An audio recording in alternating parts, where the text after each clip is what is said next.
নিজের থেকে ৭ বছরের ছোট বাচ্চা সুলভ চাচাতো বোনের সাথে জোর করে শারীরিক সম্পর্ক করে চাচাতো ভাই। মেয়েটির বয়স মাত্র ১৫ বছর। মেয়েটি ছাড়া পাওয়ার জন্য আকুতি মিনতি করলেও ছাড়েনি ছেলেটি, বরং টেপ দিয়ে মুখ আটকে দিয়েছিল। যখন নেশা কেটে যায় ছেলেটির, তখনই বুঝতে পারে সে কত বড় ভুল করে ফেলেছে। বাচ্চা মেয়েটির নগ্ন শরীরের দিকে তাকিয়ে গায়ের উপর চাদর দিয়ে ঢেকে দিয়ে কিছু না বলে উঠে চলে যায় রুম থেকে। আর সেই রাতে পাড়ি জমায় সুদূর কানাডায়। কিন্তু কিছু জিনিস কি আর চাপা যায়? রুমে সিসি ক্যামেরার রেকর্ড হয়ে যায় কিছুক্ষণ আগে সেই জঘন্য ঘটনাটা। কিছুক্ষণ আগের ঘটনা। বিয়ে বাড়ির চারিদিকে আনন্দ উল্লাসে ভরপুর। গান বাজনা, লাইটিংয়ের আলো সারা বাড়ি জুড়ে। আর চৌধুরী বাড়ির বড় ছেলে ঈশান চৌধুরীর বিয়ে। বিয়ে বাড়িতে মানুষে ভরপুর, তবে কারোর কোনো ধারণা নেই এরপর কি হতে যাচ্ছে। দোতলার কর্নারের বিশাল রুমটা আজ অন্ধকারে ছেয়ে আছে। ঘরের মাঝে আলতো গোলাপি আলো জ্বলছে। সোফার উপর শুয়ে আছে সাদি। পুরো নাম সাদিকুর চৌধুরী। সাদির চোখ অসম্ভব লাল, শরীর তার অস্থির। আজ তার প্রেমিকার সাথে তার বড় ভাইয়ের বিয়ে হয়ে যাচ্ছে, এটা সে মেনে নিতে পারছে না। সাদির শ্বাস দ্রুত চলছে, গলা শুকিয়ে আসছে। সোফার পাশেই খালি পড়ে আছে দুটো বিদেশি হুইস্কির বোতল। সাদির সারা শরীর কাঁপছে অজানা এক আগুনের উত্তেজনায়। মুখ দিয়ে বেরোচ্ছে এক অদ্ভুত গোঙানি। নিজেই নিজেকে বোঝানোর চেষ্টা করছে সাদি। তখনই রুমের দরজা খুলে ঘরে প্রবেশ করে পিহু। পুরো নাম আদিবা চৌধুরী। পিহু পরনে লেহেঙ্গা, বিয়েতে মজা করছিল সে, কিন্তু চাচির কথা শুনে উপরে আসে সাদিকে ডাকতে। কিন্তু সাদির এমন গোঙানি শুনে পিহু কিছুটা ভড়কে যায়। ধীরে ধীরে সাদির সামনে গিয়ে দাঁড়িয়ে ভীতু কণ্ঠে জিজ্ঞাসা করে, ভাইয়া, তোমার কি হয়েছে? সাদি টেনে টুনে চোখ খুলে উঠে বসে সোফার উপর। তারপর পিটপিট করে চোখ খুলে তাকিয়ে দেখে পিহু দাঁড়িয়ে। হুট করে পিহুকে জড়িয়ে ধরে। পিহু কেঁপে ওঠে। সাদির মুখ ঠেকেছে পিহুর পেটে। সাদি চুমুতে ভরিয়ে দেয় পেট, তারপর বিড়বিড় করে বলে, আমার না অনেক দুঃখ। ভুলিয়ে দিবি পিহু? কি দুঃখ ভাইয়া? ভুলিয়ে দিবি, বল না। সাদি কিছুটা বাচ্চামি আচরণ করে বলে ওঠে। পিহু অবাক হয়। সাদি ভাইকে সে সবসময় কম কথা বলা, গম্ভীর রাগী অবস্থায় দেখেছে, এই রূপে কখনো দেখেনি। তাই কিছু না ভেবে পিহু উত্তর দিল, চাচি নিচে ডাকছে, চলেন, খেতে হবে। আপনি নাকি সারাদিন খান নাই? আমার অনেক কষ্ট রে পিহু, খেতে ইচ্ছা হয় না। আগে চলুন চুপচাপ। বলেই পিহু সাদির হাত ধরে টেনে তুলল। সাথে সাথে সাদির শরীরে কারেন্টের মতো শক লাগে। পিহুর দিকে অপলক দৃষ্টিতে তাকায়। নিজের ভেতরে পুরুষত্বের চাহিদা জেগে ওঠে। নিজের সামনে সুন্দরী পিহুকে দেখে মোহিত হয়ে যায় সাদি। সাদির চাহিদা তীব্র বেগে জেগে ওঠে। ঠিক তখনই আরে ভাইয়া আসো। বলেই পিহু সাদিকে টানতে থাকে। আরে ভাইয়া। পিহু সম্পূর্ণ কথা শেষ করার আগেই সাদি তার ঠোঁটজোড়া নিজের দখলে নিয়ে নেয়। অনাকাঙ্ক্ষিত ঘটনায় পিহু ভয় পেয়ে যায়। দুই হাত দিয়ে সাদির বুকে কিল ঘুষি দিতে থাকে। এতে সাদিকে এক চুলও নড়াতে পারে না, বরং সাদি আরও উত্তেজিত হয়ে যায়। ঠোঁটে চুম্বন গভীর থেকে গভীর হচ্ছে। একসময় সাদি পিহুকে ছেড়ে দেয়। সাথে সাথেই পিহু জোরে জোরে দম নিতে শুরু করে। পিহু কিছু বলতে যেতে সাদি পিহুকে কোলে তুলে বিছানায় ছুঁড়ে দেয়। নিজের শার্টের বোতাম খুলতে খুলতে এগিয়ে যেতে থাকে পিহুর দিকে। পিহু ভয়ে পিছাতে শুরু করে। তার গলা দিয়ে স্বর বেরোচ্ছে না। সাদি শার্টটা ছুঁড়ে মারল বিছানায়, তারপর ঝাঁপিয়ে পড়ল পিহুর উপর। পিহু কেঁদে উঠল। সাদি পিহুর ঠোঁটজোড়া নিজের দখলে নিয়ে বেশ খানিকক্ষণ পর ছেড়ে দিয়ে পিহুর গলায় ঠোঁট ছোঁয়ালো। পিহু এবার সাদির হাতে কামড় দিল। সাদি চোখ তুলে গোলাপি আলোয় হাত দেখে পিহুকে বলল, তাহলে চল, কে কাকে কত বেশি বাইট করতে পারি দেখা যাক। বলেই সাদির পিহুর লেহেঙ্গা খুলতে শুরু করলো। পিহু ধাক্কা দিয়েও সরাতে পারল না। সাদির শক্তপোক্ত পুরুষালী শরীরের কাছে তার শরীর চুনোপুটি। এক পর্যায়ে সাদি জোরপূর্বক পিহুর সাথে শারীরিক সম্পর্ক করতে শুরু করে। পিহুর আর্তনাদে পুরো ঘর কেঁপে ওঠে। যেহেতু সাদির রুম সাউন্ড প্রুফ আর বাইরে গান বাজনা চলছে, সেহেতু পঞ্চদশী পিহুর আর্তনাদ কেউ শুনল না। সাদির উন্মাদনা বেড়ে গেল। ফলস্বরূপ পিহু গোঙাতে গোঙাতে একসময় জ্ঞান হারালো। চোখের কোণ বেয়ে গড়িয়ে পড়ল নোনা জল। হঠাৎ সাদির ফোন বেজে ওঠে। সাদির ঘোর কাটে। তারপর সে বুঝতে পারে কত বড় ভুলটাই না সে করেছে। কিছু না ভেবেই ড্রয়ার থেকে পাসপোর্ট বের করে নিয়ে এক কাপড়ে বেরিয়ে যায় সাদি। নিজের ছেলেকে রেগে চলে যেতে দেখে আতিয়া বেগম মনে করলো পিহু কিছু করেছে। ছোট্ট থেকে পিহু আর সাদির সাপে নেউলে সম্পর্ক। আতিয়া বেগম নিজের মনে মনে বকতে বকতে উপরে উঠলেন সিঁড়ি বেয়ে। সাদির রুমের সামনে এসে দরজা ধাক্কা দিতে আটকে উঠলেন আতিয়া বেগম। তার চোখ আটকে গেছে। চিল্লিয়ে জোরে কেঁদে উঠলেন তিনি। দৌড়ে গিয়ে জড়িয়ে ধরল নিথর পিহুকে। সারা বিছানায় লাল রক্তের দাগ। তার বুঝতে অসুবিধা হলো না এখানে কি হয়েছে। আতিয়া বেগমের চিৎকারে সবাই রুমে এসে হামলে পড়ল। সবার চক্ষু চড়ক গাছ। পিহুর বড় বোন কেঁদে উঠে ছুটে গেল নিজের বোনের কাছে। ইলিয়াস চৌধুরী বেশ রেগে গেল পিহুর অবস্থা দেখে। সাথে সাথে নিজেদের পারিবারিক ডাক্তারকে ফোন দিল। আতিয়া বেগম আর পিহুর বড় বোন মেহু মিলে পিহুকে জামা কাপড় পরিয়ে দিল। মেয়েটার শ্বাস খুব ধীরে চলছে। বিছানার এক কোণে বসে মাথায় হাত দিয়ে বসে আছে ইলিয়াস চৌধুরী। নিজের ছেলের এমন কাণ্ড করবে, তাও বাপ মা মরা মেয়েটার সাথে এরকম শিক্ষা সে তো তার ছেলেদের দেয়নি। ঈশান সাদির ফোনে কল দিচ্ছে অনবরত। কল এতক্ষণ ঢুকলো, এখন ফোন বন্ধ। ঈশান বেশ রেগেই বলে ওঠে, বাবা, ওই আমানুষটার ফোন অফ। ইলিয়াস চৌধুরী গভীর চিন্তায় বিমত্ত। কি থেকে কি হয়ে গেল। মেহু ভিজা তোয়ালে দিয়ে পিহুর সমস্ত শরীর মুছিয়ে দিল। পিহুর কেঁপে উঠল অবচেতন অবস্থাতে। ডাক্তার আসলে পিহুর অবস্থা দেখে বলে ওঠে, এটা তো রেপ কেস, আমি চিকিৎসা করতে পারবো না। এবার ইলিয়াস চৌধুরী হুঙ্কার দিয়ে বলে ওঠে, আগে আমার মেয়েকে বাঁচান, তারপর কেস দেখবেন। বলেই হাতের মোবাইলে থাকা পুলিশের নাম্বারে ফোন লাগিয়ে বের হয়ে যায় এই রুম থেকে। সাথে যায় ঈশানও। আতিহা বেগম কেঁদে উঠে। তার ছেলের এমন জঘন্য কাজ কিভাবে করলো। সে নিজেও তো ডাক্তার। এই মাসে ডিগ্রি আনার জন্যে কানাডা যাওয়ার কথা, সে কিভাবে করতে পারলো এসব। ডাক্তার পিহুকে দেখে স্যালাইন দিল, সাথে ব্যথার ঘুমের ইঞ্জেকশন দিল। তারপর আতিয়া বেগমকে উদ্দেশ্য করে বলল, আমি যেহেতু আপনাদের পারিবারিক ডাক্তার, সেহেতু আমি কিছু বললাম না, কিন্তু এটা কিন্তু রেপ কেস। পুলিশ জানলে মিনিমাম 5 বছরের জেল হবেই হবে। আতিয়া বেগম কেঁপে উঠে। সে কখনো ভাবতেও পারেনি তার ছেলে এত খারাপ কাজ করবে। মেয়েটাকে সে সহ্য করতে পারতো না, ঠিক আছে, তাই বলে ভাবে ধর্ষণ করে মেয়েটার পুরো ভবিষ্যৎ নষ্ট করে দিতে পারলো। পুরানো ঢাকার বেশ নামকরা চৌধুরী বাড়ি। এহসান চৌধুরী হাতে তৈরি এই বাড়ি। তার নামানুসারে চৌধুরী বাড়ি রাখা হয়। চৌধুরী বাড়িকে চেনার আরেকটা বিশাল উপায় চৌধুরী গ্রুপ অফ ইন্ডাস্ট্রিজ, যার বর্তমান মালিক ইলিয়াস চৌধুরী। এহসান চৌধুরীর 2 ছেলে, বড় ছেলে ইলিয়াস চৌধুরী আর ছোট ছেলে আহাদ চৌধুরী। ইলিয়াস চৌধুরীর স্ত্রী আতিয়া বেগম। ইলিয়াস চৌধুরী 2 ছেলে 1 মেয়ে। বড় ছেলে ঈশান চৌধুরী বর্তমান বাবার ব্যবসা সামলাচ্ছে, বয়স 28 বছর। আর ছোট ছেলে সাদিকুর চৌধুরী ডাক্তারি পড়ছে, বয়স 22। আর মেয়ে ইরিনা চৌধুরী বিয়ে হয়ে গেছে কিছুদিন আগেই। ইলিয়াস চৌধুরী ছোট ভাই আহাদ চৌধুরী, স্ত্রী মাহিয়া খাতুন। আহাদ চৌধুরী 2 মেয়ে 1 ছেলে। বড় মেয়ে মেহু চৌধুরী বিয়ে হয়ে কিছু বছর আগে, বর্তমান ইন্ডিয়াতে থাকে। ছোট মেয়ে পিহু চৌধুরী, বয়স 15, 10ম শ্রেণীতে পড়ে। আর ছেলে সাইম চৌধুরী। 4 বছর আগে গ্রামে ঘুরতে গিয়েছিল তারা পুরো পরিবার। সেখান থেকে আসার সময় তাদের একটা গাড়ি খাদে পড়ে যায়, ফলে গাড়ির ভিতরে থাকা সকলেই মারা যায়। গাড়িতে ছিল আহাদ চৌধুরী, সাইম, হেসান চৌধুরী আর মাহিয়া খাতুন, আর আহাদ চৌধুরীর আম্মা ফাল্গুনী শেখ। সবাই সাথে সাথে হসপিটালে নিয়ে যাওয়া হয়। রাস্তায় যেতে যেতে আহাদ চৌধুরী ইলিয়াস চৌধুরীর হাত ধরে বলে, ভাই, আমার মেয়ে দুটোকে দেখে রাখিস। তারপরই শেষ নিঃশ্বাস ত্যাগ করে ইলিয়াস চৌধুরীর কলিজার ভাই আহাদ। একদিনে ঝরে যায় চৌধুরী পরিবার থেকে 5-5টি প্রাণ। সেদিনের পর থেকে পুরো পরিবারটাকে আগলে রেখেছেন ইলিয়াস চৌধুরী। পিহুকে নিজের মেয়ের মতো করে ভালোবেসেছেন। মেহুকে ভালো পরিবারে বিয়ে দিয়েছেন। ছোট থেকে সাদি আর পিহুর সম্পর্ক ভালো ছিল, কিন্তু হঠাৎ কি হলো জানে না, বিনা কারণে মারামারি বেঁধে যায় দুজনার। বর্তমানে মেহু গুছিয়ে নিয়েছে তার পাসপোর্টের ভিসা শেষ, যেহেতু বিয়ে আর হচ্ছে না এই ঝামেলায়, সেহেতু চলে গিয়েও তার আফসোস নেই। সে খুব জোর করলো পিহুকে নেওয়ার, তবে আতিয়া বেগম রাজি না। একসময় হতাশ হয়ে বোনের কপালে চুমু খেলেন। তার নিষ্পাপ বোনটা সব শেষ। রাগে চোখে জল করে উঠল। আতিয়া বেগমকে জড়িয়ে ধরে মেহু কেঁদে উঠল। তার খুব একা লাগে, তবু মেয়েদের আসল ঠিকানা শ্বশুর বাড়ি। তাই আর দেরি না করে পিহুর খেয়াল রাখতে বলে রুম থেকে বেরিয়ে গেল মেহু। গন্তব্য এয়ারপোর্ট। ইলিয়াস চৌধুরী নিচে এসে মেন দরজা থেকে বের হতে যাবে, ঠিক তখনই একটা ছেলে এসে দাঁড়ালো তার সামনে, হাতে একটা খাম। ইলিয়াস চৌধুরী কিছু বলার আগে ছেলেটি বলে ওঠে, ইলিয়াস চৌধুরীকে একটু ডেকে দিবেন। ঈশান এতক্ষণ কিছু না বলে পাশে দাঁড়িয়েছিল, এখন সে বেশ জোরে রাশভারী কণ্ঠে বলে উঠল, যার সাথে কথা বলছো তার কাছেই তার খোঁজ করছো?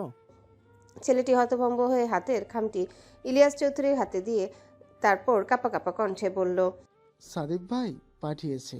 ঈশান ছেলেটির কলার চেপে ধরল। ছেলেটি ভয়ে যান যায় অবস্থা দেখে বুঝতে পেরেছে এরা সব রেগে আছে। ঈশান বেশ কঠিন কণ্ঠেই বলল, সাদিক ওই। ভাই তো একটু আগেই এটা আমার হাতে দিয়ে বললেন দিয়ে আসতে আপনাদের কাছে। তুই সাদিরে ভাই বলছিস, তাহলে আমাদের চিনিস না কেন? আসলে ফারুজ আপুর সাথে সাদি ভাই আর প্রেম করতো, আর আমি ফারুজ আপুর বাড়ির পাশেই থাকি। এবার ইলিয়াস চৌধুরী আর ঈশান দুজনে চমকে গেল। তার মানে সাদি এই জন্যে গম্ভীর ছিল ফারজুর সাথে ঈশানের বিয়ে হচ্ছে বলে, কিন্তু সে তো কখনো বলেনি এসব। ঈশান ছেলেটিকে ছেড়ে দিল, সাথে সাথে ছেলেটি দৌড়ে চলে গেল। সে যেন এটার অপেক্ষাই করছিল। ঈশান ইলিয়াস চৌধুরীর হাত থেকে খাম নিয়ে ভেতরে এসে বসতেই মেহু আসলো। মেহু সবার কাছ থেকে বিদায় নিয়ে চলে যেতে ইলিয়াস চৌধুরী ঈশানকে চিঠি পড়তে বলেন। ঈশান চিঠির ভাঁজ খুলে দেখে 2টো চিঠি। প্রথম চিঠিটা হাতে নিয়ে খুলে পড়া শুরু করলো ঈশান। প্রিয় আব্বু, জানি আজ আমি কত বড় ভুল করে ফেলেছি। কখনো মাফ করবা কিনা জানি না, তা মাফ করে দিও। আমি জানি চিঠিটা তুমি পড়বে না, ভাইয়া পড়বে। আমি কানাডা চলে যাচ্ছি। যদি মনে চায় কোম্পানির শেয়ারের কানাডার অংশটুকু আমাকে দিয়ে দিও, আর না দিলেও লাগবে না। আমি ডাক্তারি শেষ করছি, প্রায় 3 বছর লাগবে। তোমার স্বপ্ন পূরণ করব। আমার ভুলের জন্য মাফ করে দিও। আম্মুকে দেখে রাখিও। আমি ঠিক থাকবো। আমি সব ঠিক করে নিয়েছি। আমার কোনো যোগাযোগ পাবে না, খুঁজলেও। তবে একদিন তোমার সামনে আসবো, এক চরম সত্যি নিয়ে। ইনশাল্লাহ ভালো থাকবা। এটি তোমার এখনকার অপদার্থ। চিঠিটা পড়ে ঈশান ইলিয়াস চৌধুরীর দিকে তাকালেন। ইলিয়াস চৌধুরী শান্ত কণ্ঠে বললেন। পরের চিঠি পড়ো। ঈশান এবার পরের চিঠিটুকু পড়া শুরু করলো। প্রিয় ভাইয়া, আমি জানি তুই পড়ছিস। ফারজুর আমি সে ক্লাস 10 থেকে ভালোবাসি, আর আজ তোর সাথে বিয়ে হলো। ওরে কখনো ভাবি হিসেবে মানতে পারবো না, তাই খুব রাগ ছিল। আমি কখনো নেশা করি না, তবে রুম থেকে আসার পর আমার রুমে দেখলাম তোর বন্ধুরও রেখে যাচ্ছে, হয়তো পরে খাবে। আমি কষ্ট বলতে খেয়ে ফেলেছি, আর জানি না। আর যখন আমি নিজের মধ্যে আসলাম, তখন দেখলাম আমি বিহুকে নষ্ট করে ফেলেছি। ভাই তুই তো জানিস আমি কেমন, আমার ভুল বুঝিস না। আমি যখন নিজেও ভুল বুঝতে পারছি, তাই চলে আসলাম এই দেশে, নয়তো বাংলাদেশেই থাকতাম। প্রথমত ফারজু তোর বউ, আর দ্বিতীয়ত পিহুর জীবন, সেই কষ্ট আমি নিতে পারতাম না। চলে এসেছে এখানে। পিহু বড় হলে ভালো দেখে বিয়ে দিয়ে দিস। আজকের পর থেকে আমারে ও ঘৃণা শুরু করবে আমি জানি, তবুও বলছি ওর বিয়ে দিতে সমস্ত খরচ আমি বহন করব। ভালো থাকিস ভাইয়া। ইতি, তোর পিচ্ছি ডাক্তার। ঈশানের চোখ পানিতে টলমল করলো। সেও জানে তার ভাই কেমন, তবে আজ যা করেছে এর ভুল মাফ হয় না। ইলিয়াস চৌধুরী রেগে বলে উঠলেন। অমানুষ তো তৈরি করেছি। মেয়েটাকে মৃত্যু যন্ত্রণা দিয়ে বলে কিনা মাফ করে দিতে। তার বিয়ের খরচ সে বহন করবে। এদিকে সাদি এয়ারপোর্টে আছে। সবকিছু পার করে এবার প্লেনে গিয়ে বসলো। কিছুক্ষণ যেতে প্লেনটা রানওয়ে ছেড়ে আকাশের মেঘের মাঝে হারাতে লাগলো। শত শত যাত্রী, শত রকমের স্বপ্ন। সাদি চোখের উপর হাত দিয়ে সিটে হেলান দিতে ভেসে ওঠে পিহুর সেই কান্নার দৃশ্য। সাদি তড়িৎ বেগে চোখ খুললে, তারপর বিড়বিড় করে বলে।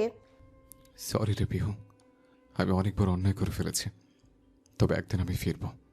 তোর জীবন থেকে হারানোর সব কিছুর বদলা নিব। তুই আমাকে ঘৃণার খাতে রেখে মনে হলেও মনে রাখিস। সাদি দীর্ঘশ্বাস ছাড়ল। আজ থেকে তার নতুন জীবন শুরু। পিহুর মুখটা সবসময় ভাসছে তার মনে। সাদি এক দৃষ্টিতে সিটের পাশে জানালার দিকে তাকালো। রাতের আকাশে চারিদিক অন্ধকার। সাদির চোখের উপর হাত রেখে ঘুমিয়ে গেল। ভালোবাসা শুধু 4 অক্ষরের শব্দ নয়, এতে মিশে থাকে শত শত অনুভূতির জীবনের রাজ্য। সবসময় ভালোবাসা নামক অনুভূতি প্রকাশ করা যায় না, বা প্রকাশ করতে গেলেও বিবেকে বাধা দেয়। দুই মেরু, দুই জীব কি এক হতে পারবে? ভালোবাসা সৃষ্টি হবে তাদের হৃদয়ে। একজনের মনে যখন ভালোবাসার ফুল ফুটে উঠেছে, প্রিয় মানুষকে নিজের করে নেওয়ার তাড়নায় অপর পাশের মানুষটাও ঠিক তার থেকে দ্বিগুণ ঘৃণা নিয়ে বেঁচে আছে। কিছু মানুষের কাছে ভালোবাসা নিতান্তই তুচ্ছ, আবার কিছু মানুষের কাছে ভালোবাসা মানে নতুনভাবে বেঁচে থাকার অনুপ্রেরণা। ভালোবাসা আসক্তি থেকে কারো কারো কাছে ভয়ঙ্কর রূপ নেয়। কেউ বা আবার ভালোবাসার অভিনয় করে নিজের পুরনো শত্রুতার কারণে রিভেঞ্জ নেয়। এসব বিদেশি কালচারে সাধারণ বিষয়, তবে বাঙালিদের কাছে ভয়ানক ব্যাপার। এত এত কথার মাঝে আরেকটা অনুভূতি আছে, সেটা এক প্রকার একতরফা ভালোবাসা বা ওয়ান সাইডেড লাভ। সবার মনে একটা ভালো থাকার অনুভূতি থাকে। দেখতে দেখতে কেটে গেছে 3টা বছর। বদলে গেছে যাবতীয় সময়ের সব। চৌধুরী বাড়ির পরিস্থিতিও বদলে গেছে। যে ইলিয়াস চৌধুরীর কথায় পুরো চৌধুরী বাড়ির মানুষ কাঁপত, সে ইলিয়াস চৌধুরী আজ বিছানা সজ্জায়। আগের মতো নেই চৌধুরী বাড়ির সাজসজ্জা। বাড়িটা কেমন মন মরা হয়ে গেছে। প্রায় 2 বছর আগে ঈশান বউ নিয়ে কোম্পানির 50% শেয়ার নিয়ে আলাদা হয়ে গেছে। এদিকে এতদিন সাদির সাথে কারোর যোগাযোগ ছিল না। হঠাৎ 1 সপ্তাহ আগে যোগাযোগ হয়। সাদি নিজের বাবার এমন করুণ কথা শুনে সাথে সাথে 2 দিনের মধ্যে কানাডার ভিসা রেডি করে দেয়। সেই ছোট্ট পিহু এখন 18 বছরের যুবতী। অষ্টাদশী হৃদয়ে প্রথম প্রেমে ছোঁয়া লেগেছে কেবল। 2 বছর আগে যখন ঈশান বাড়ি থেকে চলে যাচ্ছিল, তখন ইলিয়াস চৌধুরী স্ট্রোক করেন। কিন্তু ঈশান একবারও পিছু ফিরে তাকায়নি। নিষ্ঠুরের মতো বাড়ি থেকে চলে গিয়েছিল।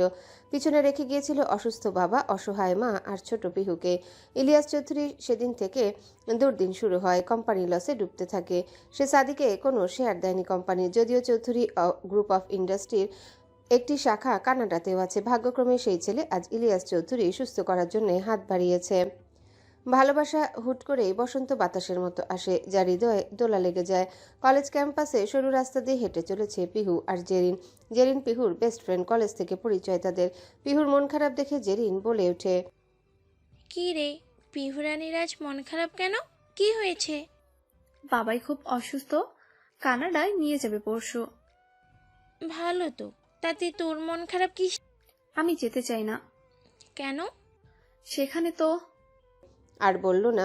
পিহুর গলায় কথাটা আটকে গেল। 3 বছর আগে সেই রাতের কথা মনে পড়লে মুহূর্তে চোখে পানি এসে ভিড় করলো। কি রে, কাঁদিস কেন দোস্ত? তোর চোখে পানি মানায় না। আমার না মামুনি বলেছে আজ টিসি নিয়ে যেতে, প্রিন্সিপালকে ফোনে বলে দিয়েছে। মানে টিসি কি করবি?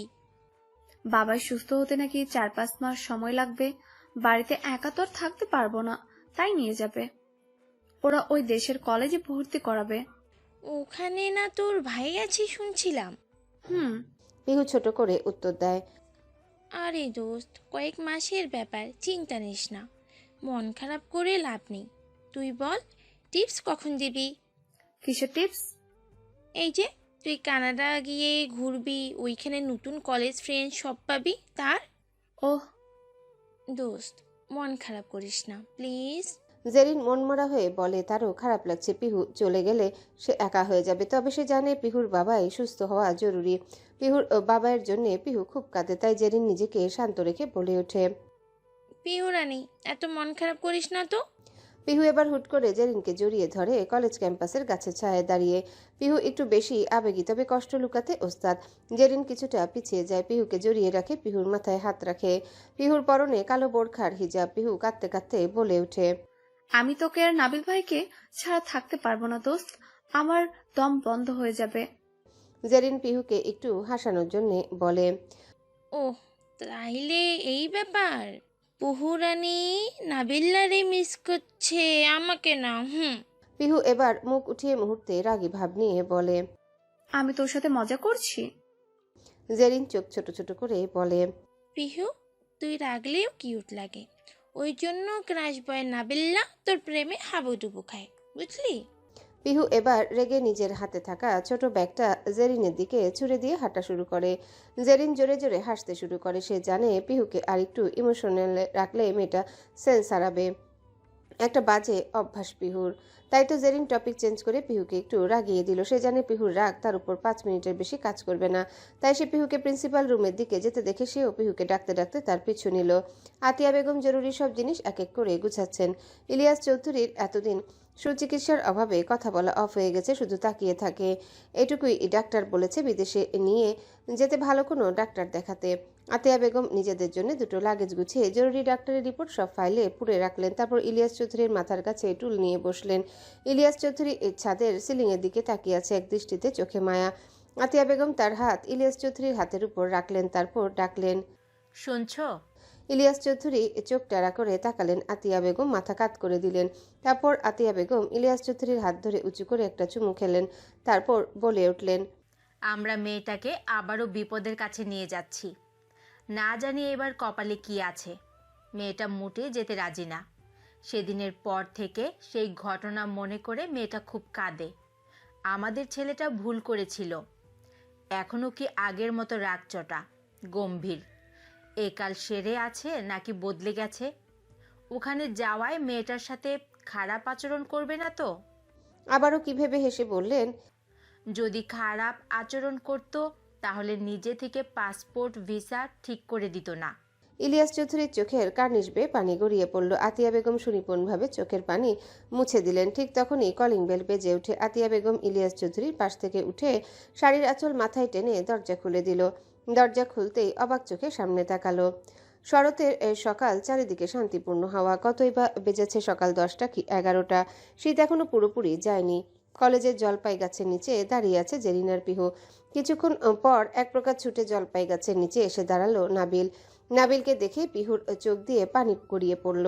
কাল রাতে কলে সব কথা হয়েছে। আজ সন্ধ্যা 7টায় পিহুদের ফ্লাইট। তাই নাবিলের সাথে দেখা করতে এসেছে। নাবিলকে পিহু অসম্ভব ভালোবাসে, তবে সেও চায় পিহুর বাবা ঠিক হোক। সেহেতু পিহুকে শক্ত রাখতে নাবিল পিহুর মাথায় হাত দিয়ে বলে ওঠে, পিহু, চিন্তা করিও না। কয়েক মাস ওখানে গেলেও তোমার সাথে প্রতিদিন ভিডিও কলে কথা হবে। মন খারাপ করো না। ফ্লাইট কয়টা? পিহু চুপচাপ দাঁড়িয়ে রইল, কোনো কথা বলল না। রীতিমতো ফুপিয়ে উঠছে মেয়েটা। নাবিল জেরিনের দিকে তাকাতে জেরিন বলে ওঠে, আজ সন্ধ্যায়। নাবিল দীর্ঘশ্বাস ফেলে। তারও যে খুব কষ্ট হচ্ছে, তবে পিহুর সামনে প্রকাশ করলে এক্ষুনি কেঁদে কুটে ভাসাবে মেয়েটা। বয়সের তুলনায় একটু বেশি আবেগী, আর এটাতে আসক্ত হয়ে পড়ে নাবিল। নাবিল স্মিত হেসে 2 হাতে তালু দিয়ে পিহুর মুখ আজলায় তুলে চোখের পানি মুছে দেয়। তারপর বলে, পিহু, তুমি কিন্তু স্ট্রং গার্ল। তোমার বাবাইয়ের জন্য এই কয়েক মাস একটু কষ্ট করো। পিহু নাবিলের দিকে মুখ তুলে তাকায়। হামলে পড়ে নাবিলের বুকে। নাবিল টাল সামলে এক পা পিছিয়ে যায়। বেশ কিছুক্ষণ কাদার পর পিহু মুখ তুলে। নাবিল মুচকি হাসি দিয়ে একটা গিফট পিহুর দিকে বাড়িয়ে দেয়। পিহু হাতে নেয়, খুলে দেখে একটা মোবাইল। পিহু নাবিলের দিকে তাকালে বলে, এই মোবাইলটা আমি তোমার বার্থডেতে দিব মনে করেছিলাম, কিন্তু তুমি তো তখন কানাডাতে থাকবা, তাই আগেই দিয়ে দিচ্ছি। এতে তোমার আর আমার অনেক স্মৃতি আছে। মন খারাপ লাগলে দেখবা মন ভালো হয়ে যাবে। বনু, তুমি সন্ধ্যা অবধি ওর সাথে থাকিও। আমি আঙ্কেলকে বলে দিব। নাবিল জেরিনের মামাতো ভাই, তাই বনু বলে ডাকে জেরিনকে। জেরিন মাথা নাড়ায় হ্যাঁ সূচক। নাবিল একটা রিক্সা ডেকে ভাড়া দিয়ে দুজনকে পাঠিয়ে দেয় বাড়িতে। তারপর নিজেও চলে আসে ক্যাম্পাসে। নাবিলা জেরিনকে ছেড়ে এত দূরে থাকতে হবে ভেবে পিহুর মাথা যন্ত্রণা শুরু হয়। শারীরিক আর মানসিক অসুখ নিয়ে জেরিনের হাত ধরে বাড়িতে ঢুকে অরু। সদর দরজা ঠেলতেই খটখট আওয়াজে খুলে যায়। ভেতরে ঢুকতেই মনটা আরো খারাপ হয়ে যায়। আতিয়া বেগম রান্নাঘরে, লাগেজগুলো সব ডাইনিংয়ে রাখা। জেরিন একটা একটা করে গুনে দেখে 4টা লাগেজ। ঠিক তখনই আতিয়া বেগম এসে বলে, দুপুর 3টায় এয়ারপোর্টে যেতে হবে। এতে পিহুর মন আরো খারাপ হয়ে যায়। আতিয়া বেগমের কথার পিঠে কিছু বলে না। নাবিলা জেরিনের কথা মনে পড়ে। জেরিন পাশে থাকলেও নাবিল নেই। পিহুর মনে পড়ে নাবিলের সাথে তার প্রথম সাক্ষাতের কথা। এই তো কয়েক মাস আগের কথা। জেরিনের হাত ধরে হাঁটছে পিহু প্রতিদিনের মতোই। ইলিয়াস চৌধুরীর অসুস্থতার জন্য ভালো কলেজ, কোনো দূরের কলেজে চান্স নেয়নি পিহু। এই কলেজটা বাড়ি থেকে 20 মিনিট দূরে হওয়ায় এই সুবিধা হয়েছে তার। কলেজে পিহুকে তেমন কেউ চিনে না, কারণ পিহু বোরখা হিজাব পরে আসে। কিন্তু সেদিন পিহুর ক্লাস ছিল না, তাই মাস্ক খুলে পানি খাচ্ছিল আর হাঁটছিল। কলেজের দোতলার করিডোর পার হতে রুম থেকে বেরোচ্ছিল নাবিল ভাই। আর ঠিক তখনই পিহুর না দেখার কারণে ধাক্কা লেগে হুমড়ি খেয়ে পড়তে যায়। তখন নাবিল তাকে আঁকড়ে ধরে। জেরিন আতকে উঠে। এটা তার মামাতো ভাই আর কলেজের সিনিয়র। নাবিল পিহুকে ছেড়ে দাঁড় করিয়ে দিয়ে জেরিনের দিকে তাকায়। তারপর পিহুর দিকে আরেকবার তাকাতেই থমকে যায় তার চোখ। মায়াবী ফর্সা মুখ, টানা টানা চোখ, গোলাপি ঠোঁট জোড়া। নাবিল এই প্রথম কোনো মেয়েকে দেখে নার্ভাস হয়ে গেল। পিহু এখনো তাকায়নি, কিন্তু নাবিল তখন বলে ওঠে, এবার থেকে চোখ খুলে হাঁটবা। বলে চলে যায়। চলে যাওয়ার সময় একবার পিছু ফিরে চোখাচোখি হয়ে যায় পিহু আর নাবিলের। পিহুর হৃদয়ও ফুটে ওঠে নাবিল নামক ফুল। কবির ভাষায় লাভ অ্যাট ফার্স্ট সাইট। এরপর থেকে পিহুর চোখে ভাসতে থাকে নাবিলের টোল পড়া স্নিগ্ধ হাসি। সে হাসিতেই মাতাল পিহু। ব্যাস, ভালো লাগা শুরু। পিহু জেরিনের কাছে শুনেছিল পুরো কলেজের ক্রাশ বয়সে। এদিকে নাবিল বাড়ি গিয়ে জেরিনকে পাগল করতে থাকে পিহুর নাম্বারের জন্য। জেরিন অবাক হয়। যে ছেলে মেয়েদের থেকে 10 হাত দূরে থাকে, সে পিহুর মাঝে কি খুঁজে পেল যে প্রথম দেখাতেই নিজের স্বভাব বদলে ফেলে নাম্বার চাইলো। জেরিন নাম্বার দিলেও নাবিলের বিবেক বাধা দিয়েছিল পিহুকে কল দিতে। 2 দিক থেকে দুটো মানুষ দুজনকে লুকিয়ে দেখা শুরু করে। উদাসীন দুপুরে কিংবা রৌদ্রোজ্জ্বল সকালে পিহুর চোখ খুঁজত নাবিলকে, আর নাবিল খুঁজত পিহুকে। এক পলক দেখলে দুজনার হৃদয় শান্ত হতো। এভাবে চলতে থাকে। পিহু বুঝে না নাবিলের মধ্যে কি দেখেছে। নাবিল তার বিষয়ে এত কিছু জানে কি করে। এক সময় এই একপাক্ষিক ভালোবাসা জেরিন 2 পাক্ষিক বানিয়ে দেয়। নিজের ভাই আর বেস্ট ফ্রেন্ডকে একে অপরের হাতে মিলিয়ে দেয়। পিহু বুঝে না একটা মানুষকে এমনভাবে ভালোবাসা অনুভব করা যায়। পিহুর চোখ দিয়ে এক ফোঁটা পানি পড়ল টপ করে। সিঁড়ি বেয়ে উপরে উঠে গেল জেরিনকে নিয়ে। পিহু নিজের ঘরের দরজার সামনে দাঁড়াতে আবারও বুকের মধ্যে কেমন করে উঠে নাবিলা জেরিনের জন্যে। জেরিন ঘরে ঢুকে গিয়ে বিছানায় পা ঝুলিয়ে বসে। পিহু সেদিকে তাকিয়ে বিড়বিড় করে, অপেক্ষার শেষ হয়ে উপেক্ষা হয়, মায়া হয়ে যায় মোহ। প্রতিশ্রুতি যেন কখনো মিথ্যে না হয়। আমি সত্যি তোমাকে ভালোবাসি, হয়তো তুমি বুঝো। পিহু ঘরে ঢুকে নিজের ব্যাগের সব জিনিস চেক করতে থাকে। বোকা পিহু জানে না তার জন্য এক অন্যরকম ভালোবাসা অপেক্ষা করছে। নিজের অন্যায়ের দহনে নিজেই পুড়ছে। পিহুর জন্য তার থেকে কয়েক হাজার কিলোমিটার দূরে থাকা কারোর হৃদয় ছটফটায় অনুশোচনায়। পিহু বুঝলেও না কেউ তার জন্য প্রতিটা সেকেন্ডে অপেক্ষার প্রহর গুনছে। রাস্তার ধারে সারি সারি ম্যাপল গাছের সারি, শরতের ছোঁয়ায় কচি পাতা দেখা যাচ্ছে, টুপটাপ বৃষ্টি পড়ছে। সেই বৃষ্টির কণা সহ পিচ ঢালা কালো চকচকে রাস্তায় পড়ছে হলুদ কমলা রঙের মিশ্রণে সৃষ্টি ম্যাপল পাতা। এমন সৌন্দর্য দেখতেও মন ভরে যায়। ফাঁকা রাস্তার পাশে বেঞ্চিতে পড়ন্ত বিকালে বসে প্রকৃতি উপভোগ করে পুরো যুগ পার করে দেওয়া যায়। কিরিনা হেঁটে চলেছে রাস্তার পাশ দিয়ে। সে বাংলাদেশি, কানাডাতে স্টাডি করতে এসেছে। সে টরন্টো জেনারেল হসপিটালে UHN এর থেকে কিছুটা সামনে আসতেই চোখে পড়ল হসপিটালের বাইরে ফরেন একাধিক মানুষ দাঁড়িয়ে। কিরিনা বিস্ময়সূচক চাহনি নিয়ে সামনে এগোতে দেখতে পেল কয়েকজন স্টেজে দাঁড়িয়ে আর একজনকে অ্যাওয়ার্ড দিচ্ছে। পরপর 3 জন অ্যাওয়ার্ড প্রাপ্ত হলো, সবার গলায় স্বর্ণের মেডেল। একজন মাইকে বলে ওঠে, The best cardiologist, graduate from the University of Toronto of the year, Dr. Sadi Choudhury. চারিদিকে করতালি পড়ে গেল। সাদি চৌধুরী সবাই সামনে হাত নাড়িয়ে ভালোবাসা প্রকাশ করলেন। কিরিনা অবাক হয়ে তাকিয়ে আছে। পুরুষটি অত্যন্ত গম্ভীর মুখে একচিলতে হাসি, একটু বেশি ফর্সা, ধূসর রঙের চোখের মণি সাদা ত্বকের সাথে অদ্ভুতভাবে মানিয়ে গেছে। হাতে ভাঁজ করে স্টেজ থেকে নিচে নেমে আসে, সাথে মানুষ তাকে ঘিরে ধরে। এতে সাদি প্রচুর বিরক্ত হয়। সে ভিড় ঠেলে এগিয়ে যায় পার্কিং এরিয়ার দিকে। কিরিনা এখনো তাকিয়ে আছে। সাদা শার্টের উপরে দুটো বোতাম খোলা, সিল্কি চুলগুলো স্টাইলিশভাবে সেট করা। প্রথম দেখাতে মেয়েরা কুপকাত হতে সক্ষম। সাদি পার্কিং এরিয়া থেকে বেরিয়ে নিজের ব্ল্যাক মার্সিডিস নিয়ে এগিয়ে চলল তার বাড়িতে। সাদির বাড়ি শহর থেকে বেশ ভেতরে, নিরিবিলি অঞ্চলে। দোতলা বিশাল ডুপ্লেক্স বাড়ি। সে ডাক্তারির পাশাপাশি নিজের একটা 75% শেয়ারের বিজনেস সামলায়। সাদি নিজের গাড়ি ফাঁকা রাস্তায় আনতেই বাম হাত দিয়ে গাড়ির স্টিয়ারিং চেপে ধরে ফুল স্পিডে দিল। ফলে ক্ষণিকের মধ্যে হাওয়া হয়ে গেল সাদির ব্ল্যাক মার্সিডিস। চোখের সামনে থেকে মিলিয়ে গেল মুহূর্তেই। দুপুর 2:20 আতিয়া বেগম তারা হুড়ো গুছিয়ে নিলেন। বাইরে গাড়ি এসে দাঁড়িয়েছে। পিহু নিজের অশান্ত মন নিয়ে গাড়িতে গিয়ে বসে জেরিনকে নিয়ে। আতিয়া বেগম অ্যাম্বুলেন্সে নিয়ে ইলিয়াস চৌধুরীকে নিয়ে বেরিয়ে পড়ে এয়ারপোর্টের উদ্দেশ্যে। সমস্ত রাস্তা পিহুর চোখে পানি। জেরিন কাঁদলেও তা বুঝতে দেয়নি। সে চায় না তার বেস্ট ফ্রেন্ড আরও ভেঙে পড়ুক। জেরিন পিহুকে এয়ারপোর্টে পৌঁছে দিয়ে এই গাড়িতে ব্যাক করবে। আগে জানলে নাবিলও আসতো। পিহুর মনে কু ডাকছে। সে জানে তার সাথে খারাপ কিছু হবে। সে জেরিনকে বলে, কিন্তু জেরিন তুচ্ছ করে, কারণ সে জানে পিহুর মন খারাপ। গাড়ি এয়ারপোর্টে পৌঁছে গেল 40 মিনিটে। পিহু জেরিনকে জড়িয়ে ধরে কেঁদে দিল। দুটি দেহ, একটি প্রাণের বন্ধুত্ব আজ আবার দুটি প্রাণে চলে যাবে। আলাদা হবে কিছু মাস, কিছু সময়ের জন্য, আবার নাও দেখা হতে পারে। জেরিন নিজেকে আর আটকাতে পারল না। সেও হুহু করে কেঁদে উঠল। আতিয়া বেগমের ফোন পেয়ে জেরিনকে ছেড়ে দিয়ে পিহু এয়ারপোর্টের ভিতরে ঢুকে গেল। জেরিনও গাড়িতে উঠে চলে গেল বাড়িতে। চোখে তার পানি, মনটাও তারও খারাপ। ইলিয়াস চৌধুরীকে ইতিমধ্যে এমার্জেন্সি ফ্লাইটে তুলে দেওয়া হয়েছে। পিহুদের ফ্লাইট আধা ঘন্টা পরে।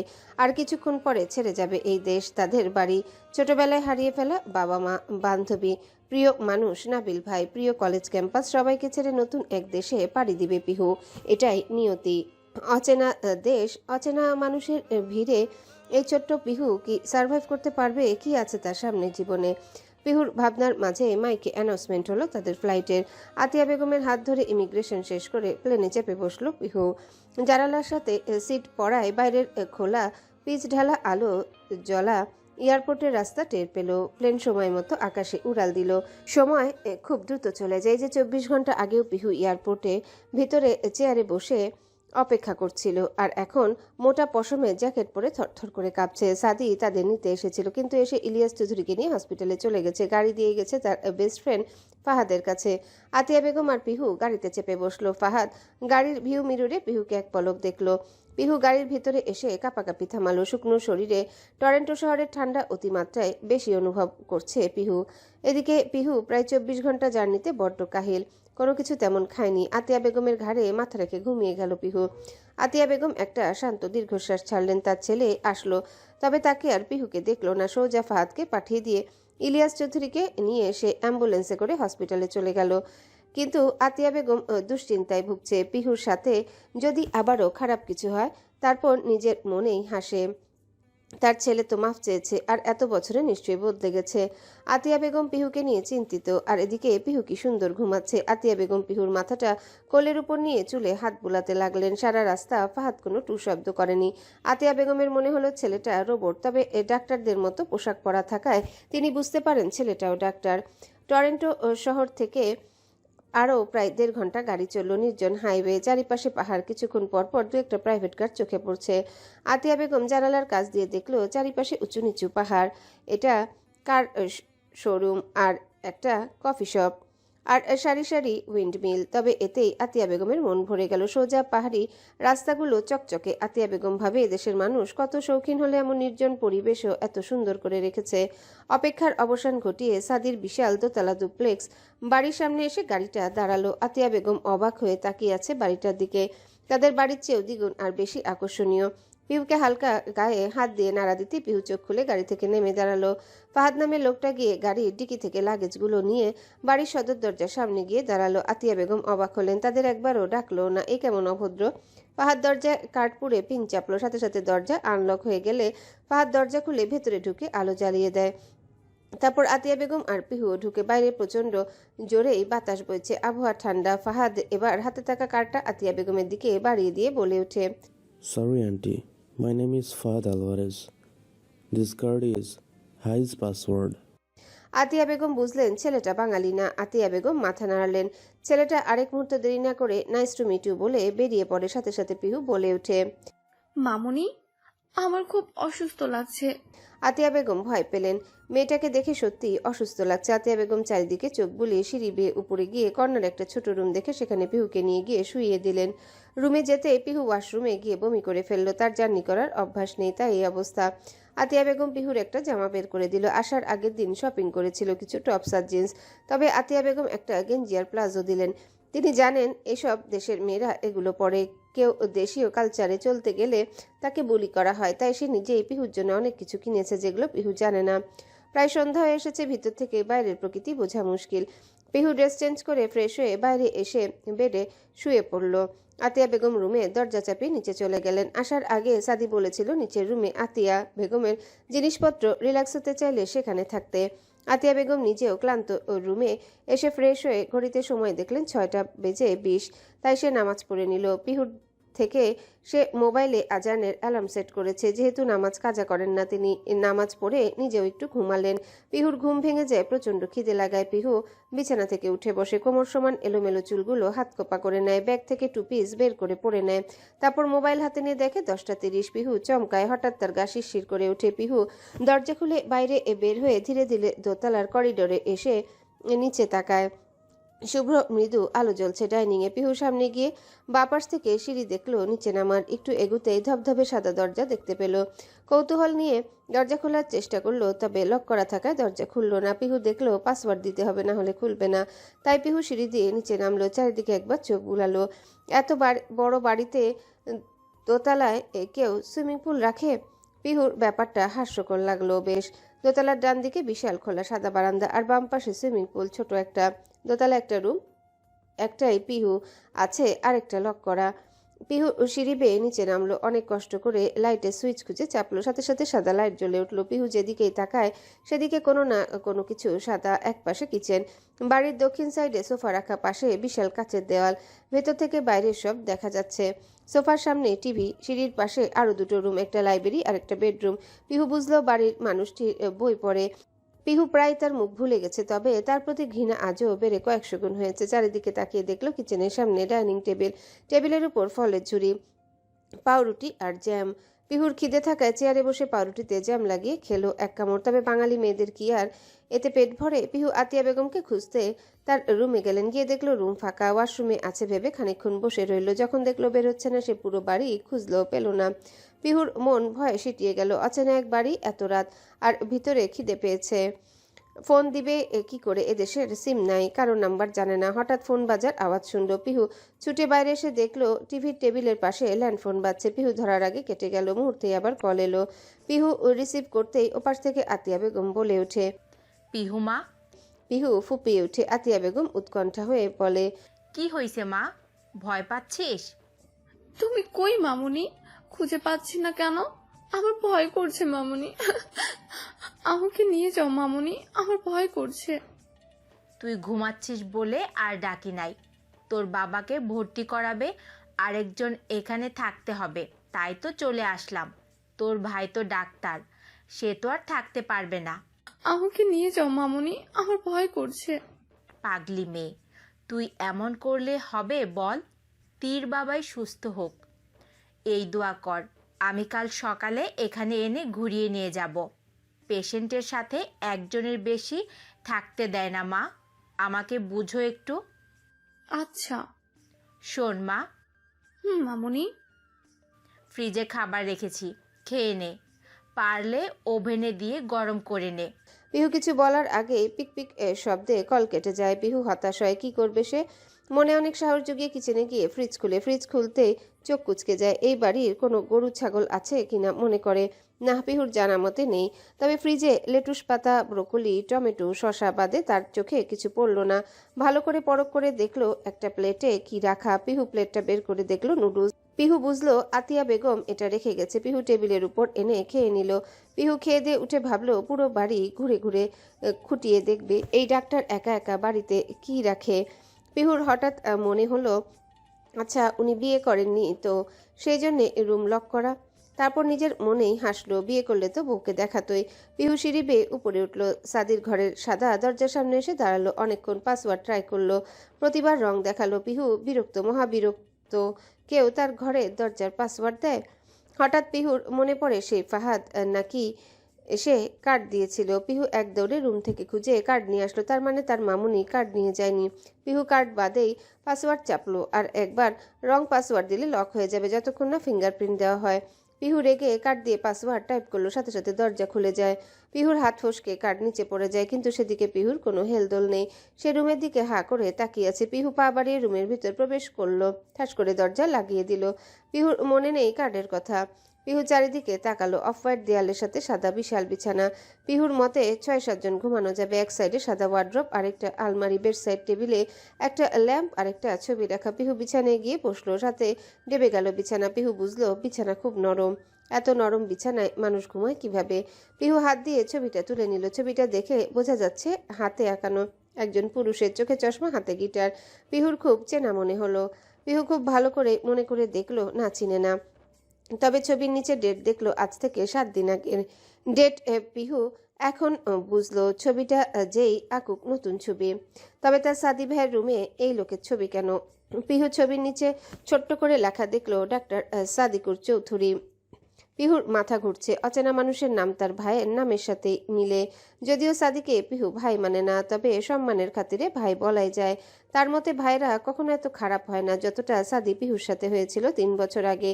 পিহুর চোখে পানি জমে, সুনিপুণভাবে মুছে উঠে দাঁড়ায়। ঘরের এক সাইডে সোফা, তার সামনে টি টেবিলের একটা ফ্লাওয়ার ল্যাম্প। পিহু মনে মনে ভাবলো, মানুষ ডাক্তার হলে সারা ঘর ডাক্তারি জিনিসে ভরা থাকবে। ওমা, এই ঘরে কিছুই নেই। পিহুর সন্দেহ লাগে সে আসলে ডাক্তার তো। পিহু এবার রুম থেকে বের হতে চায়। দরজার পাসওয়ার্ড দিতে রং লেখা আসে, সাথে সাথে রুমের কারেন্ট অফ হয়ে যায়। পিহু ভরকে যায়, তাকিয়ে দেখে লাল আলো, স্পষ্ট লেখা, use fingerprint with unlock this ডোর। পিহু হাতে মোবাইল জ্বালাতে গেলে হঠাৎ কিসে ধাক্কা খেয়ে ঠাস করে পড়ে যায়। উপরে তাকাতেই দেখতে পায়। পিহু উপরে তাকিয়ে দেখে কিছু না, ওড়নায় পা বেঁধে পড়ে গিয়েছিল। মোবাইলের ফ্ল্যাশ জ্বালিয়ে উঠে দাঁড়াতে গেল, তবে উঠে দাঁড়াতে পারল না। হয়তো দরজার সাথে ধাক্কা খেয়ে পায়ে লেগে ভালোই ব্যথা পেয়েছে।